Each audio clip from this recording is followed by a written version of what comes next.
आप किसी भी इंडियन रोड पर देखेंगे तो आपको एक टाटा व्हीकल जरूर दिखेगा।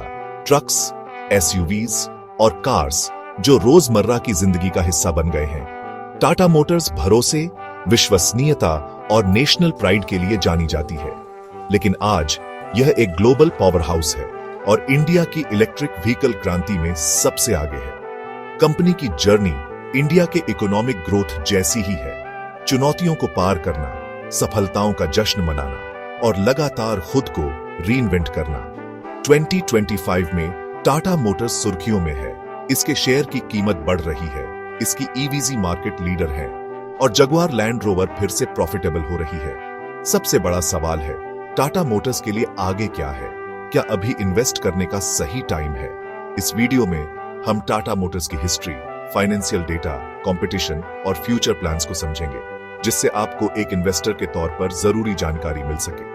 हम यहाँ स्टॉक टिप्स देने के लिए नहीं है, बल्कि आपको नॉलेज के साथ एम्पावर करने के लिए है। आइए टाटा मोटर्स की दुनिया में उतरें और जानें कि इस ऑटोमोटिव जाइंट को क्या चीज ड्राइव करती है। टाटा मोटर्स एक डाइवर्सिफाइड पावर हाउस है, जिसके 3 मेन इंजन हैं: कमर्शियल व्हीकल्स, पैसेंजर व्हीकल्स और जैगुआर लैंड रोवर। इसका कमर्शियल व्हीकल्स सेगमेंट इंडिया में सबसे आगे है, जो पूरे देश में सामान और लोगों को एक जगह से दूसरी जगह पहुंचाता है। पैसेंजर व्हीकल्स डिवीजन, जो कभी स्ट्रगल कर रहा था, उसने नेक्सॉन और पंच जैसे पॉपुलर मॉडल्स के साथ शानदार वापसी की है और अब यह इंडिया के ईवी मार्केट में लीड कर रहा है। जगुआर लैंड रोवर, जिसे 2008 में खरीदा गया था, रेंज रोवर और डिफेंडर जैसे लग्जरी आइकॉन्स के साथ ग्लोबल प्रेस्टीज लाता है और अब इलेक्ट्रिफिकेशन और प्रॉफिटेबिलिटी पर फोकस्ड है। 2024 में टाटा मोटर्स ने एक बड़ा डीमर्जर अनाउंस किया। 2 लिस्टेड कंपनियों में बंटवारा, एक कमर्शियल व्हीकल्स के लिए, दूसरी पैसेंजर व्हीकल्स, ईवीजेस और जेएलआर के लिए।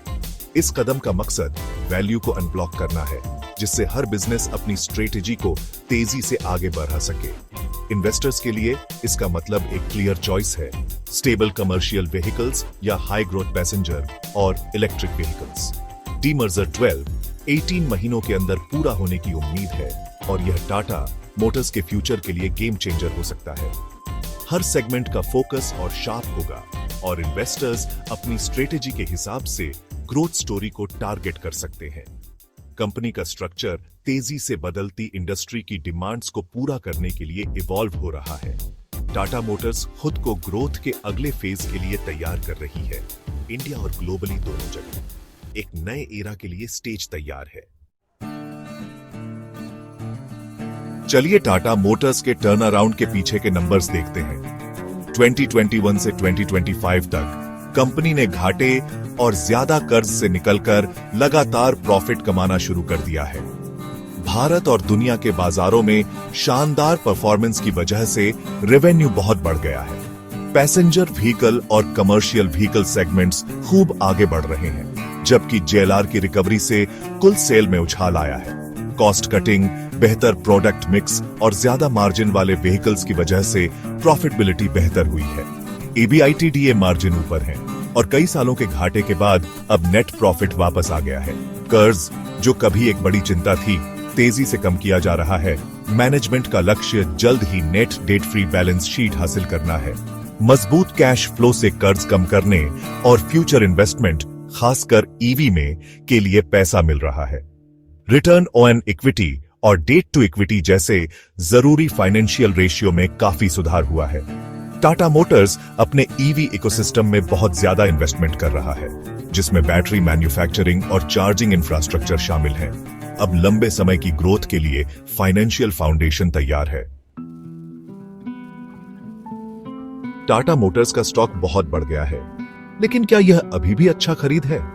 एनालिस्ट्स कंपनी को वैल्यू करने के लिए प्राइस टू अर्निंग्स और सम ऑफ द पार्ट्स जैसे मैट्रिक्स का इस्तेमाल करते हैं, जिसमें इसके अलग अलग सेगमेंट्स को भी देखते हैं। जैसे जैसे पैसेंजर व्हीकल और जेएलआर बिजनेस में सुधार आता है, वैसे वैसे मार्केट डेटा की ग्रोथ पोटेंशियल के लिए प्रीमियम देने को तैयार है, खासकर ईवीज में। डीमर्जर से वैल्यूएशन और साफ हो जाती है, जिससे इन्वेस्टर्स उस सेगमेंट को टारगेट कर सकते हैं जिस पर उन्हें विश्वास है। ईवी डिवीजन को खासकर एक हाई ग्रोथ टेक प्ले के रूप में देखा जाता है, न कि सिर्फ एक ऑटोमेकर के रूप में। भविष्य में ग्रोथ के लिए मुख्य ट्रिगर्स हैं ईवी में लगातार लीडरशिप, JLR के मार्जिन में सुधार और वैल्यू अनलॉकिंग डिमर्जर। ज्यादातर एनालिस्ट्स की रेटिंग बाय है और प्राइस टारगेट ज्यादा अपसाइड दिखाते हैं। टाटा मोटर्स की वैल्यूएशन स्टोरी बदल रही है जैसे जैसे कंपनी ट्रांसफॉर्म हो रही है।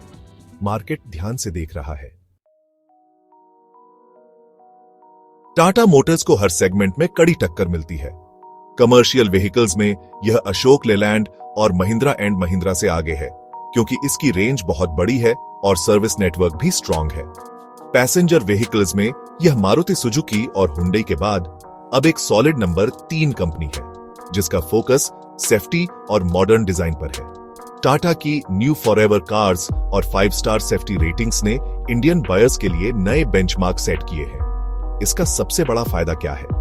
ईवी में सबसे पहले आने का फायदा एक सॉलिड लाइनअप और टाटा यूनिवर्स इकोसिस्टम के साथ, जिसमें मैन्युफैक्चरिंग, बैटरी और चार्जिंग सब शामिल है। इस इंटीग्रेटेड अप्रोच की बराबरी करना राइवल्स के लिए जल्दी पॉसिबल नहीं है। ग्लोबली JLR, मर्सिडीज और BMW जैसे लग्जरी जायंट्स से कंपटीशन करता है, लेकिन इसकी ब्रिटिश हेरिटेज और SUV एक्सपर्टीज इसे सबसे अलग बनाती है। रीइमेजिन स्ट्रेटेजी JLR को और ज्यादा एक्सक्लूसिव और प्रॉफिटेबल बना रही है। टाटा मोटर्स की unique strengths, brand trust, innovation और ईवी लीडरशिप इसे एक पावरफुल एज देती है। कंपटीशन टफ है, लेकिन टाटा पूरी तरह से तैयार है। टाटा मोटर्स को इंडस्ट्री के मजबूत टेलविंड्स का फायदा मिलता है। भारत की बढ़ती अर्थव्यवस्था, बढ़ती इनकम और ईवीज के लिए सरकार का सपोर्ट, फेम जैसी पॉलिसीज और बेहतर इंफ्रास्ट्रक्चर कमर्शियल और पैसेंजर दोनों तरह की गाड़ियों की डिमांड बढ़ाते हैं। कंपनी भारत में इलेक्ट्रिफिकेशन और बेहतर सड़कों को बढ़ावा देने से फायदा उठाने के लिए अच्छी तरह तैयार है, लेकिन चुनौतियां अब भी हैं। ग्लोबल ऑटो इंडस्ट्री में बदलाव हो रहे हैं। ईवीज और नई टेक्नोलॉजी के लिए बहुत ज्यादा इन्वेस्टमेंट की जरूरत है। अहम मार्केट्स में इकोनॉमिक स्लोडाउन से JLR की लग्जरी सेल्स पर असर पड़ सकता है। कंपटीशन बढ़ रहा है, जिसमें ग्लोबल और इंडियन प्लेयर्स नए ईवीज लॉन्च कर रहे हैं। ईवीज में टाटा की लीड एक फायदा है, लेकिन आगे रहने के लिए इसे नए नए इनोवेशन करते रहना होगा। सप्लाई चेन में रुकावटें और कमोडिटी की प्राइसों में उतार चढ़ाव लगातार रिस्क बने हुए हैं। इन मुश्किलों से निपटना लॉन्ग टर्म सक्सेस के लिए बहुत जरूरी होगा। आगे का रास्ता अच्छा है, लेकिन इसमें रुकावटें भी आ सकती हैं। चलिए टाटा मोटर्स को एक क्विक स्वॉट एनालिसिस से समझते हैं। स्ट्रेंथ्स: ईवी में उनकी लीडरशिप, भरोसेमंद टाटा ब्रांड, अलग अलग तरह के प्रोडक्ट और JLR के जरिए दुनिया भर में पहुंच। वीकनेसेस: ज्यादा कर्ज, हालांकि इसमें सुधार हो रहा है। JLR की परफॉर्मेंस का ऊपर नीचे होना और कुछ सेगमेंट्स में बेहतर आफ्टर सेल्स सर्विस की जरूरत। अपॉर्चुनिटीज: भारत में ईवी का तेज ग्रोथ, वैल्यू बढ़ाने वाला डिमर्जर और उभरते हुए बाजारों में एक्सपोर्ट की संभावना। JLR का इलेक्ट्रिक की ओर बढ़ना दुनिया भर में नए कस्टमर सेगमेंट्स खोलता है। थ्रेट्स: ईवीज में बढ़ता कंपटीशन, JLR को प्रभावित करने वाले global economic risk, supply chain में रुकावटें और करेंसी या कमोडिटी की प्राइसों में बदलाव। टाटा मोटर्स को आगे रहने के लिए इनोवेशन और कॉस्ट मैनेजमेंट करते रहना चाहिए। अगर डीमर्जर अच्छे से किया गया तो ये कंपनी के लिए बड़ा फायदा ला सकता है। कंपनी की ताकतें उसे मौकों का फायदा उठाने और खतरों से निपटने में मदद करती हैं। इन्वेस्टर्स को देखना चाहिए कि टाटा इन सब चीजों को कैसे मैनेज करती है। फ्यूचर में बहुत पोटेंशियल है, पर रिस्क भी है। तो क्या Tata Motors long term investors के लिए बाय है, होल्ड है या सेल है? की रिस्क्स: JLR का सिक्लिकल नेचर, भारी ईवी इन्वेस्टमेंट्स और कड़ी कंपटीशन। ज्यादातर एनालिस्ट्स बुलिश बने हुए हैं। वो स्ट्रॉन्ग एग्जीक्यूशन, ईवी लीडरशिप और आने वाले डिमर्जर को बड़े पॉजिटिव्स बताते हैं। हाल के रिजल्ट्स ने एक्सपेक्टेशंस को पार कर दिया है और नए ईवी लॉन्चेस एक्साइटमेंट पैदा कर रहे हैं। JLR का स्ट्रॉन्ग ऑर्डर बुक और टाटा का डेट रिडक्शन पर फोकस इन्वेस्टर कॉन्फिडेंस को बढ़ाता है। Commercial vehicle recovery, EV growth और JLR के टर्नअराउंड का कॉम्बिनेशन एक जबरदस्त इन्वेस्टमेंट केस बनाता है। 3-5 साल के होराइजन वाले इन्वेस्टर्स के लिए टाटा मोटर्स ग्रोथ के लिए अच्छी तरह से पोजीशन्ड दिख रही है। हमेशा की तरह इन्वेस्टमेंट करने से पहले अपनी रिसर्च करें और किसी फाइनेंशियल एडवाइजर से सलाह लें। आपको क्या लगता है? क्या टाटा मोटर्स इंडिया की ईवी रेवोल्यूशन को लीड करती रहेगी? अपने विचार नीचे कमेंट्स में शेयर करें।